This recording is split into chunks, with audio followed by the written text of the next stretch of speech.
Bonjour mes amis, aujourd'hui rendez-vous avec la BD franco-belge va avoir un invité très spécial et international en même temps. Il s'agit du dessinateur français Paco Salamander. Il est le créateur de Whippers, ces personnages des BD qui sont en train d'être publiés pour la première fois en album en France chez Il Édition. Bonjour Paco, comment vas-tu? C'est pour moi un grand plaisir de pouvoir te parler aujourd'hui en direct depuis la France. Je suis très content d'être là aujourd'hui avec vous, au Brésil surtout, parce que je voyage pas souvent et ça me permet de découvrir un peu de nouvelles cultures, on va dire. Voilà, au niveau de la BD, qui s'exporte très très bien, je vois. L'histoire des Whippers se déroule dans un futur lointain où l'humain tel que nous le connaissons aujourd'hui n'existe plus. Sont-ils nos parfaits remplaçants dans l'avenir? Donc effectivement, les Whippers vivent dans un futur après une catastrophe écologique due aux humains. Et donc on peut dire ils participent à la renaissance en fait de la planète, de Gaïa. Et le but, c'est de leur faire vivre des tas d'aventures, voilà, de retrouver peut-être aussi des ruines du temps passé, du temps où il y avait des humains.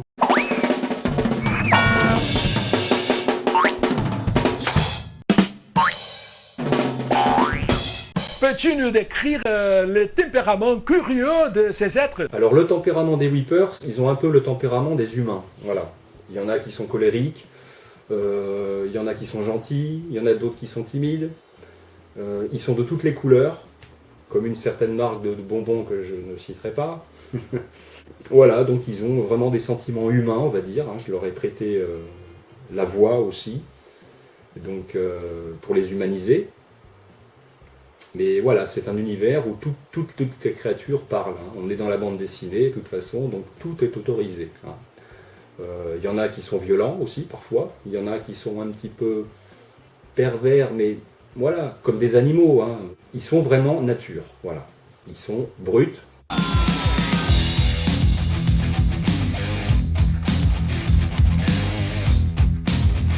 Quel dessinateur a eu une influence majeure sur ton travail? Alors le dessinateur qui a eu le plus d'influence pour moi dans la bande dessinée, c'est difficile à dire, il y en a tellement. Ma première rencontre en fait quand j'étais adolescent, c'était avec Mick Delinck, qui a fait La Jungle en folie notamment. Et ça a été pour moi le point de départ, la découverte en fait du milieu de la bande dessinée. C'est peut-être celui qui m'a le plus marqué à ce niveau-là. Après, je citerai Franquin, Robat, il y en a plein. Gottlieb, voilà, pour les gags. De l'autre côté, pourquoi je l'ai appelé aussi ce Paco là? Et par rapport à la superbe bande-annonce de la BD, peux-tu nous parler des coulisses de cette grande production? Alors, pour les coulisses de la bande-annonce, ça c'est un rêve que j'ai pu réaliser grâce aux gens qui m'ont fait confiance, qui m'ont soutenu pendant tout ce trajet, pendant ces 5 mois de travail acharné. Et donc j'ai fait appel à Rémi Hortz, qui s'est chargé du montage. J'avais pas envie de le faire moi-même. Je voulais découvrir des choses aussi par rapport à cette bande dessinée. Je voulais pas que tout vienne de moi. Je voulais aussi que les gens s'amusent un peu avec ces personnages et s'amusent à créer des choses, à inventer des choses, pour voir justement quel regard j'aurais par rapport à des choses extérieures. Voilà. Donc j'ai fourni des images, quelques images à Rémi. J'ai aussi réalisé quelques animations alors que je n'avais pas animé depuis au moins 15 ans, après les jeux vidéo. Il a fallu remettre la main à la pâte, comme on dit, très très vite, puisque j'avais quand même une idée de ce que je voulais, mais rien de précis. Donc j'ai laissé carte blanche à Rémi, qui est producteur aussi, qui est musicien, donc à quelqu'un qui est très très fort aussi dans ce domaine-là.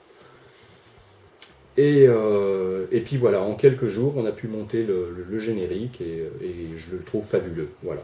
Il a réussi à mettre en fait tout ce que je voulais dans la musique, avec ce petit côté cinématographique, un peu de cartoon, il a vraiment fait le mélange que moi je souhaitais faire si je l'avais fait à sa place, quoi.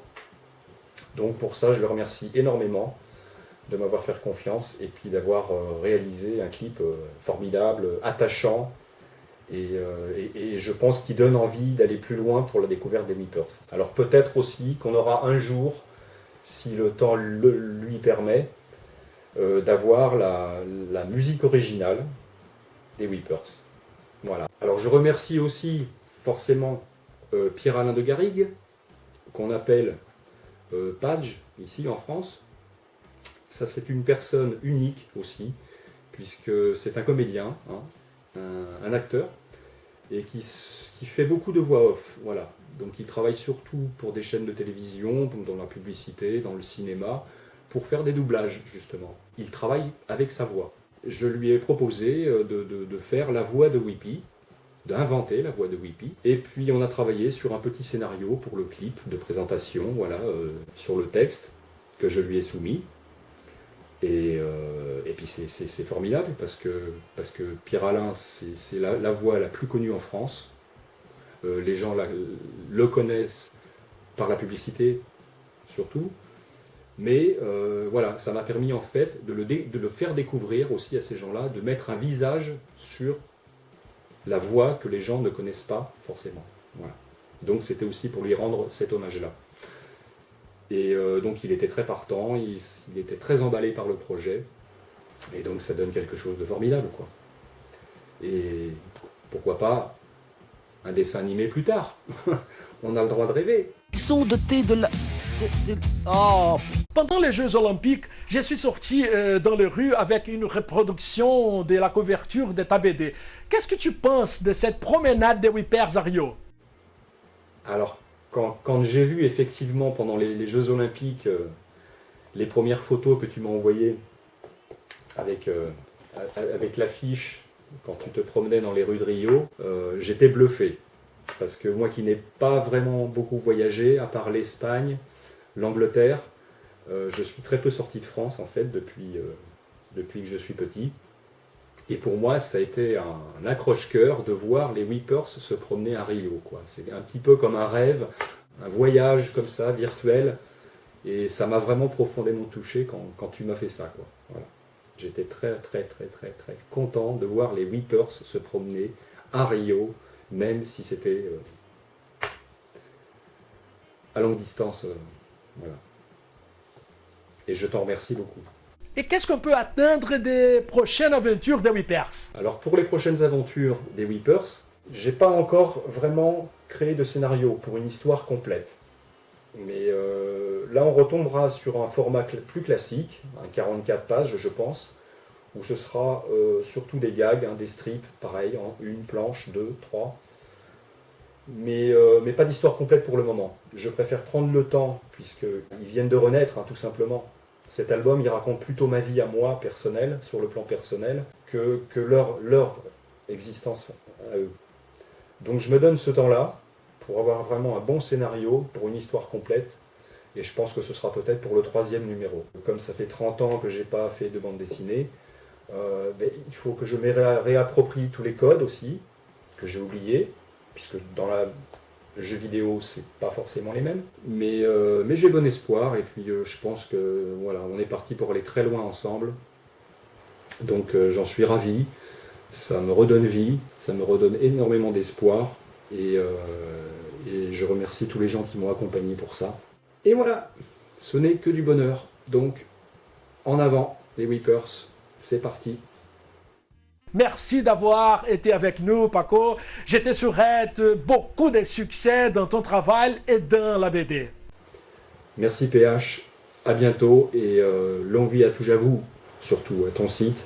Et j'espère qu'un jour on pourra se rencontrer plus longuement pour discuter de tout ça, de tout cet univers. Et je te remercie surtout pour tout ce que tu fais autour de la bande dessinée française, franco-belge, parce que tu fais un travail qui est fantastique. Tu fais découvrir aux Brésiliens tout ce travail qu'on peut réaliser. Et c'est très très chouette. Vraiment, je te remercie. Bon, et bien écoute, je crois qu'on a tout dit. Donc,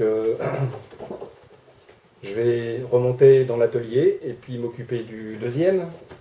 À bientôt. Merci à tous. Ciao.